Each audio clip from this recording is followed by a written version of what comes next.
Good morning, अस्सलाम वालेकुम। कैसे हैं आप लोग सब? उम्मीद करती हूँ आप सब बिल्कुल खैरियत से होंगे, मज़े में होंगे। मैं भी अल्हम्दुलिल्लाह बिल्कुल ठीक ठाक हूँ, मज़े में हूँ। और यहाँ पर जो आजकल मैं थोड़ी सी अपनी जो डाइट है ना उसको कंट्रोल करने की कोशिश कर रही हूँ, क्योंकि एक्चुअली दिसंबर में एक करीबी वेडिंग है, उस पर जाना है। तो मैं सोच रही हूँ कि थोड़ी सी जो बॉडी है वो शेप अप हो जाए। इस वजह से मैंने आजकल अंडे भी थोड़े से स्किप किए हैं और बहुत हद तक कोशिश है कि लाइट ही जो है खाना नाश्ता जो भी खाऊं वो कम खाऊं। लाइक डाइटिंग में कुछ इस तरह से करती हूँ, लाइक पोर्शन को अपना कम कर देती हूँ, क्योंकि यहाँ पर सारा दिन अकेले घर भी संभालना, बच्चा भी संभालना, और अगर डाइटिंग की वजह से वीकनेस हो गई तो यहाँ पर तो कोई उसका ऑल्टरनेट भी नहीं है कि जो बच्चा संभाल ले या घर संभाल ले। क्योंकि आप देख रहे हैं साथ साथ जो है मुझे सारे घर के काम भी करने होते हैं, बच्चे को भी देखना होता है और किचन भी देखना होता है। तो इस वजह से मैं बहुत ज़्यादा जो है वो डाइटिंग नहीं कर रही। लाइक मैं सिर्फ अपने जो पोर्शंस है उसको कम कर दिया है। जो ज़्यादा मुझे लग रहा है जिन चीज़ों से फ़ैट आती है वो चीज़ें सिर्फ मैंने स्किप कर दी हैं।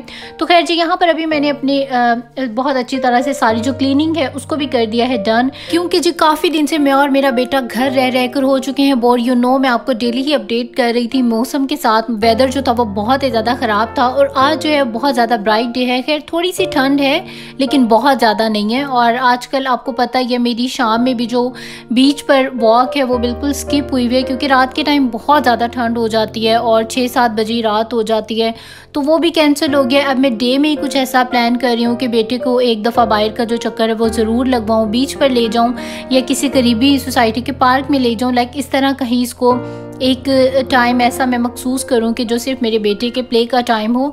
घर के अंदर भी बच्चे रह के तंग आ जाते हैं। बड़े तो एडजस्ट कर ही लेते हैं लेकिन बच्चे बिल्कुल एडजस्ट नहीं करते। इसीलिए आज मैं इसकी स्ट्रॉलर भी नहीं लेकर आई कि ये वॉक करता हुआ जाए, पैदल जाए और पैदल आए, ताकि इसकी जो बॉडी है उसको थोड़ा अच्छा फील हो।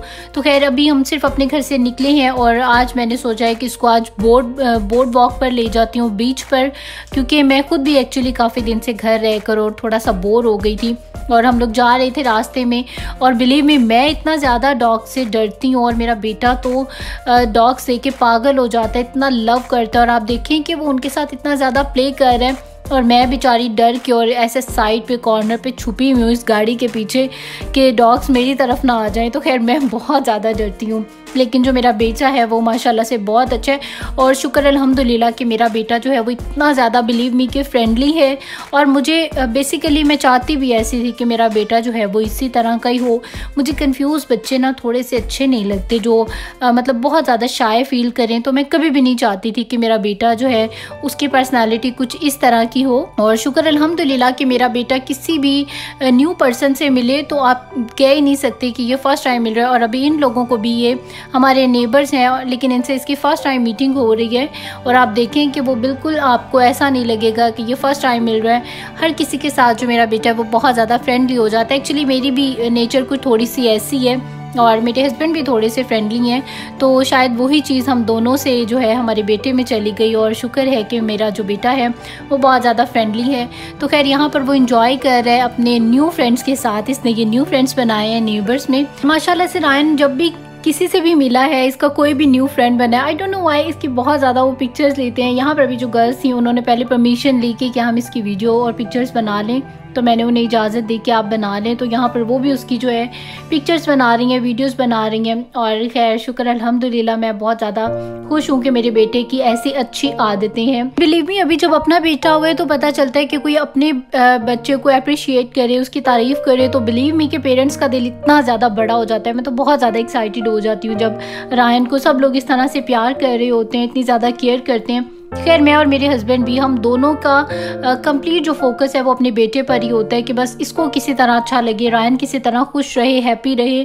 तो शुक्र अल्हम्दुलिल्लाह कि हर माँ बाप ही खैर अपनी तरफ से अपने बच्चों को खुश रखने की, अच्छी परवरिश देने की कोशिश करता है, तो हमारी भी यही कोशिश है। तो खैर यहाँ पर अभी हम लोग जा रहे हैं बीच पर वॉक करने, तो चलें आप भी मेरे साथ।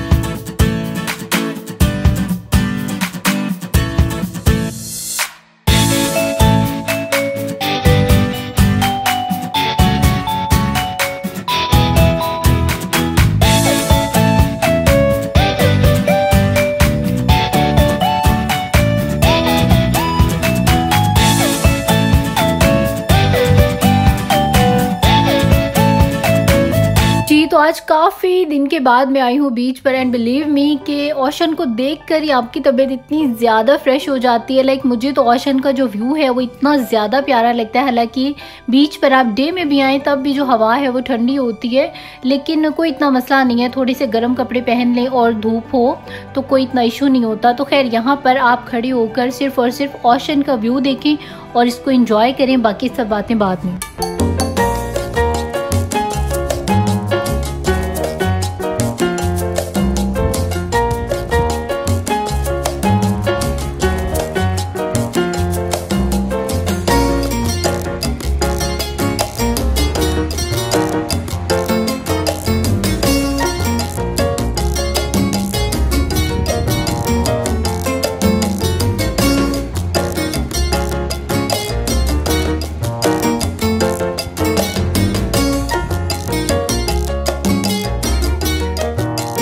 तो कैसा लगा आप लोगों को ओशन का व्यू, आप लोगों ने मुझे कमेंट सेक्शन में ज़रूर बताना है। और यहाँ पर अभी आप लोगों ने पहले की जितने भी मेरी वीडियोस देखी हैं समंदर की, वो आपने सारी मेरी समर की देखी है। ये विंटर की मेरी पहली वीडियो है और विंटर में यहाँ पर कुछ इस तरह का माहौल होता है। लाइक बहुत ज़्यादा क्राउड नहीं होता है। लाइक गर्मियों में तो बहुत ज़्यादा बीच फुल होता है और आपको पे करके बीच पर जाना पड़ता है, लेकिन विंटर में बिल्कुल आप फ्री जा सकते हैं बीच पर, कोई आपको पे नहीं करना पड़ता, कोई ऐसा सिस्टम नहीं होता।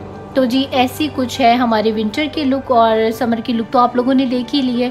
और उसके बाद आप यहाँ पर बच्चों की समझदारी चेक करें कि उसको स्टेयर से नीचे आने में थोड़ा सा उसको फील हो रहा है मैं गिर ना जाऊँ, और वो इतनी केयर से, अभी आप देखें कि बच्चा जो है वो इतने तरीके से सीढ़ियाँ नीचे उतरेगा चीज़ों को होल्ड करके पकड़ के कि मैं गिर नहीं जाऊँ।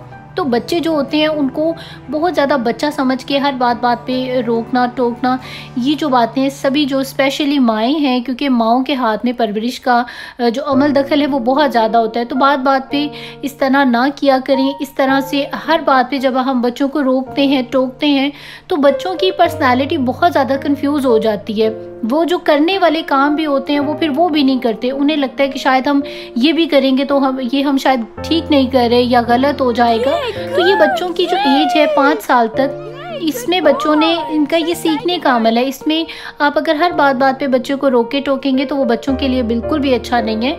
थोड़ा बहुत बच्चे मैस करते हैं, चीज़ें तोड़ते हैं, छोटा मोटा नुकसान करते हैं, तो वो जो है हमें बर्दाश्त करना होगा अपने बच्चों की पर्सनालिटी अच्छी बनाने के लिए। बिलीव मी कि मैं अकेली हूँ यहाँ पर, मेरे पास कोई हेल्प नहीं है, लेकिन उसके बरअक्स जो है मैं सारा दिन घर में बच्चे के पीछे पीछे लगी रहती हूँ। मैं काम संवारती रहती हूँ और जो मेरा बेटा है वो बिगाड़ता रहता है। बट इट्स ओके, इसका ये टाइम है ये सब काम करने का। अभी और 2-3 साल तक हम ये चीज़ें मिस करेंगे और तब तक हमारे जो बच्चे की पर्सनालिटी है वो कंप्लीट हो चुकी होगी। और जो बचपन में सिखाई गई बच्चे को बातें होती हैं वो लाइफ टाइम चलती हैं। तो अगर आप चाहते हैं कि आपके बच्चों की पर्सनालिटी जो है वो कंफ्यूज पर्सनालिटी ना बने, बात पे शाय करने वाले और इस तरह की पर्सनालिटी बच्चों की ना बने, तो आप बच्चों को खुला छोड़ें, उनको थोड़ी सी फ्रीडम दें कि उनका जो दिल कर रहा है उन्हें वो करने दें, वो जो चाह रहे हैं आप उन्हें वो करने दें। तो आप देखिएगा कि आपके जो बच्चे हैं वो माशाल्लाह से बहुत ज़्यादा बोल्ड बच्चे होंगे और इंटेलिजेंट भी होंगे। तो खैर प्लीज़ मेरी बातें अगर किसी को बुरी लगी हैं तो माइंड मत कीजिएगा, लेकिन जो करना चाहते हैं तो वो मेरी बातों पर प्लीज़ ज़रूर अमल कीजिएगा, क्योंकि मैं भी फ़र्स्ट टाइम मदर बन रही हूँ और ये सारे एक्सपीरियंसेस को मैं फेस कर रही हूँ, इस वजह से मैं आप लोगों को भी ये बात बता रही हूँ। जी तो यहाँ पर अभी हम इस टाइम पर एंटर हो चुके हैं अपनी स्ट्रीट में। अभी हम लोग अपने घर की तरफ को जा रहे हैं क्योंकि ठंड थोड़ी सी ज़्यादा है और मैंने घर जाकर अभी खाना भी बनाना है। तो मैं सिर्फ अपने बेटे को एक छोटा सा राउंड करवाने ले आई थी। वैसे भी हमें तकरीबन 1-1.5 घंटा हो गया। वीडियो के क्लिप्स मैंने बस छोटे छोटे बनाए हैं। वैसे हम लोगों को काफ़ी टाइम हो चुका है घर से बाहर। तो जी यहाँ पर फाइनली आ चुका है हमारा घर और बस हम लोग यहाँ पर पहुँच चुके हैं जी अपने घर में। अब यहाँ पर कोशिश करूँगी कि रायन सो जाए और बिलीव मी बहुत अच्छा अभी ये सो जाएगा और जब ये सो जाएगा तो मैं सुकून से अपना खाना बना लूँगी। तो देखिए मेरा बेटा जो है वो फीडर फिनिश करके सो चुका है और यहाँ पर अभी मैं सुकून से किचन में अपना सारा जो खाना है वो बना लूँगी, क्योंकि एक्चुअली आज मुझे 2 खाने बनाने हैं। एक तो शामी कबाब मेरे फ्रिज में ख़त्म हो चुके थे तो मैं फ्रीज़ करके इनको रख देती हूँ, और कुछ मैं अभी पुलाव बना रही हूँ तो उसके लिए भी मुझे चाहिए है। तो यहाँ पर मैं बना रही हूँ जी अपने शामी कबाब, और शामी कबाब मैं यहाँ पर बीफ ब्रिस्किट के साथ बना रही हूँ। और यहाँ पर दूसरी साइड पर मैं अपने प्रेशर कुकर में अपना मटन डाल के और उसकी जो यखनी है अच्छी से स्टॉक वो तैयार कर लूँगी। तो जितनी देर में यहाँ पर मेरे जो शामी कबाब हैं वो भी अच्छी तरह, उसकी जो दाल है और जो गोश्त है वो भी बॉयल हो रहा है। और दूसरी साइड पर जो है प्रेशर कुकर में मैंने अपनी यखनी बनाने के लिए रख दी है। और तीसरा ये कि मेरे फ्रिज में रूह अफ़ज़ा जो है ऑलमोस्ट फिनिश हो चुका है। यहाँ पर मैं रूह अफ़ज़ा भी बना लूँगी जल्दी से, क्योंकि मेरे हस्बैंड को भी बहुत ज़्यादा अच्छा लगता है और बेटे को भी मैं कभी कभार दे देती हूँ। और इसमें मैं डालती हूँ खूब सारे लेमन्स। तो यहाँ पर मज़ेदार सा जो रूह अफ़ज़ा है वो हो रहा है तैयार।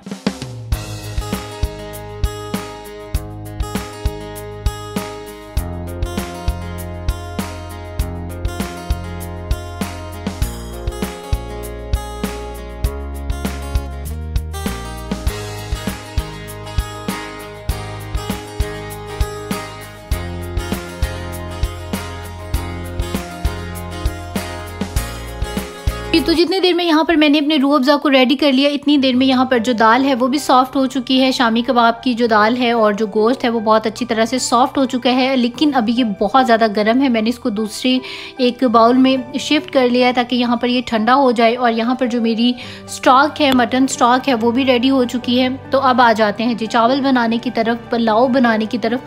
पुलाव मेरा बहुत ज़्यादा फेवरेट है। मुझे जो राइस हैं वो किसी भी किस्म के बहुत ज़्यादा अच्छे लगते हैं। दाल चावल मेरे फेवरेट हैं, पुलाव मेरा फेवरेट है, बिरयानी मेरी फेवरेट है। मुझे राइस हर सूरत में बहुत ज़्यादा अच्छे लगते हैं, लेकिन मेरे हस्बैंड को इतने ज़्यादा अच्छे नहीं लगते। वो कहते हैं बस कभी कभार हो तो ठीक है, वीक में एक दफ़ा शायद, या कभी 10-15 दिन बाद, या महीने में एक दफ़ा हो तो ठीक है, लेकिन उनको 2-3 दिन बाद जैसे चावल हों तो उनको बिल्कुल अच्छे नहीं लगते। तो खैर इस तरीके से जो पुलाव बना था वो बहुत ज़्यादा मज़े का और टेस्टी बना था। और अगर आप लोगों को इसकी कंप्लीट रेसिपी चाहिए तो वो मेरे ईस्ट वेस्ट कुजीन चैनल पर मौजूद है। मैं उसका लिंक जो है डिस्क्रिप्शन बॉक्स में दे दूँगी। अगर किसी को चाहिए हो तो आप लोग उसको एक दफ़ा ज़रूर ट्राई करें, आपको बहुत ज़्यादा अच्छा लगेगा और बहुत ही ज़्यादा मज़े का लगेगा। वैसे भी पुलाव में मेरा जो मटन पुलाव है मेरा बहुत ज़्यादा फेवरेट है और मैं इसको बिल्कुल फीका नहीं बनाती। वैसे पुलाव में जो है मिर्चें नहीं डलती हैं, लेकिन मैं जो है मिर्चों को अच्छी तरह से उसको छोटे छोटे से पीसेस में कट कर लेती हूँ, चॉप्ड कर लेती हूँ और उसमें मैं ज़रूर ऐड करती हूँ ताकि थोड़ा सा जो लाइट सी स्पाइसनेस है वो उसमें रहे, क्योंकि मुझे एक्चुअली स्पाइसी फूड पसंद है। और इसमें मैं जब दम आने से पहले लाइक इतना पानी होता है तो इस टाइम पर, इस पॉइंट पर मैं इसमें योगर्ट ऐड करती हूँ। और योगर्ट ऐड करने से भी बहुत ही मज़े का इसका जो टेस्ट है वो बहुत ज़्यादा टेस्टी हो जाता है। और इसकी गार्निशिंग में मैं ग्रीन चिलीज़ ज़रूर डालती हूँ, क्योंकि मुझे ग्रीन चिलीज़ खाना बहुत ज़्यादा अच्छा लगता है और जो दम वाली ग्रीन चिलीज़ होती हैं वो मुझे बहुत ज़्यादा अच्छी लगती हैं। और यहाँ पर मेरी जो दाल है वो भी ऑलमोस्ट ठंडी हो चुकी है और अब मैं इसको चॉपर में डालकर चॉप कर लूँगी। और दूसरी साइड पर जो मेरे चावल हैं वो भी ऑलमोस्ट दम के करीब है। उनमें भी आप देखिए कि पानी जो है वो तकरीबन ड्राई होने वाला है और जैसे ही इसका पानी ड्राई होगा इसको मैं दम पर लगा दूंगी। और दूसरी साइड पर जो मेरी शामी कबाब है मैं उनको जल्दी से रेडी कर लूँगी। तो यहाँ पर अब मैं इसको देने लगी हूँ दम, और दम में मैं इस तरह से ग्रीन चिलीज़ ज़रूर डालती हूँ क्योंकि मेरे हस्बैंड को चिलीज़ नहीं पसंद, वो नहीं खाते। तो मैं अपनी प्लेट में ज़रूर इस तरह चिलीज़ ऐड करके खाती हूँ, मुझे बहुत ज़्यादा अच्छा लगता है। और मैं जब भी पुलाव बनाती हूँ ना मैं थोड़ा सा ज़्यादा बना लेती हूँ, क्योंकि फिर नेक्स्ट डे भी जो है मैं डे में नाश्ता बिल्कुल लाइट सा करके और तकरीबन 2-3 बजे ज़रूर थोड़ा सा जो इस तरह बिरयानी हो या पुलाव हो तो मैं उसको ज़रूर इंजॉय करती हूँ। और यहाँ पर देखिए मेरा जो शामी कबाब का जो सारा मसाला है वो भी रेडी हो चुका है और दूसरी साइड पर जो मेरे मज़ेदार सा टेस्टी सा जो पुलाव है वो भी बिल्कुल रेडी हो चुका है। तो अब मैं आ जाती हूँ जी अपने शामी कबाब वाली साइड पर उनकी टिक्कियाँ बनाकर और मैं जल्दी से रख देती हूँ। तो जी यहाँ पर मेरी टिक्कियाँ भी बन चुकी हैं। बिलीव मी कितना ज़्यादा मैं थक गई हूँ ना, ये देखने में लग रहा होता है कि काम थोड़ा सा है, लेकिन जब आप इसको कर रहे होते हैं ना तो फिर आपको जो है टायर्डनेस हो जाती है। तो खैर यहाँ पर मेरी जो शामी कबाब हैं वो भी हो चुकी हैं रेडी और अब मैं इसको जितने मुझे चाहिए 5-6-7 में उनको फ्राई कर लूँगी और बाकी के जो हैं मैं उनको फ्रीज़ कर दूँगी। उसके बाद जी यहाँ पर मुझे बनाना है मिंट वाला रायता। तो यहाँ पर मेरे पास अब मिंट नहीं है तो अब मैं क्या करूँ, तो अब मैं ये करूँगी कि अपने टेरेस पर जो मेरे मिंट का प्लांट है उधर से मैं जाकर अपनी मिंट के लीव्स तोड़ लूँगी। एंड बिलीव मी कि जो फ्रेश मिंट का टेस्ट है वो आप थोड़ा सा भी डालें ना तो उसका जो फ्लेवर है वो इतना ज़्यादा आ जाता है। और जो आप मार्केट से लें या जो पुराना मिंट होता है वो आप ज़्यादा सा डालें तो तब जाकर आपका जो टेस्ट है वो बनता है। अभी आप देखेंगे कि मैं इतने थोड़े से मिंट लीव्स यहाँ से तोड़ कर लेकर जाऊँगी और उससे जो है इतना मज़े का और रायता जो है इतना फ्लेवरफुल रायता रेडी हो जाएगा। तो बेसिकली मैं यहाँ पर आई थी जो अपने प्लांट से लीव्स तोड़ने के लिए, मिंट लीव्स। तो मैंने सोचा एक व्यू आपको बाहर का भी करवा दिया जाए कि कैसा वेदर है, थोड़ी सी वेदर अपडेट भी दे दी जाए। तो ये देखें, एंड बिलीव मी कि सम टाइम मुझे इतनी ज़्यादा एक्साइटमेंट होती है कि थैंक गॉड मैंने घर पे ये सब चीज़ें ग्रो की हैं और बिल्कुल फ्रेश चीज़ें जो हैं यहाँ पर वो यूज़ हो जाती हैं। तो जी यहाँ पर मेरा रायता भी रेडी हो चुका है और मेरा यहाँ पर सैलड जो है वो भी रेडी हो चुका है और हम दोनों बहुत ज़्यादा सैलड खाते हैं। बिलीव मी कि जितना बाउल है ना, ये मैं और मेरे हस्बैंड हम दोनों फिनिश कर देंगे। तो उसके बाद यहाँ पर जो साथ साथ बर्तन गंदे हो रहे हैं वो भी मैं साथ ही साथ जल्दी से बर्तन सारे वॉश करके रख दूँगी, क्योंकि मुझे बहुत ज़्यादा बुरा लगता है बर्तनों को आप जमा करके और रख दें।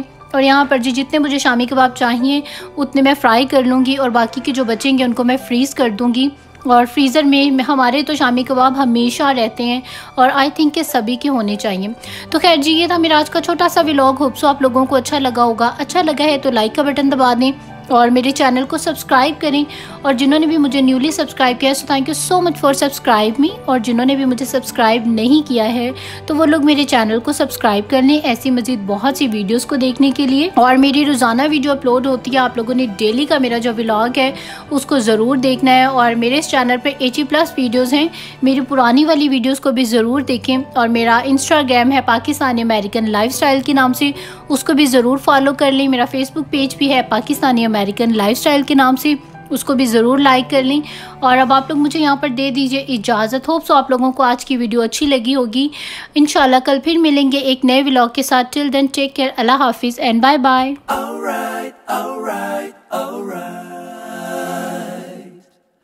Okay.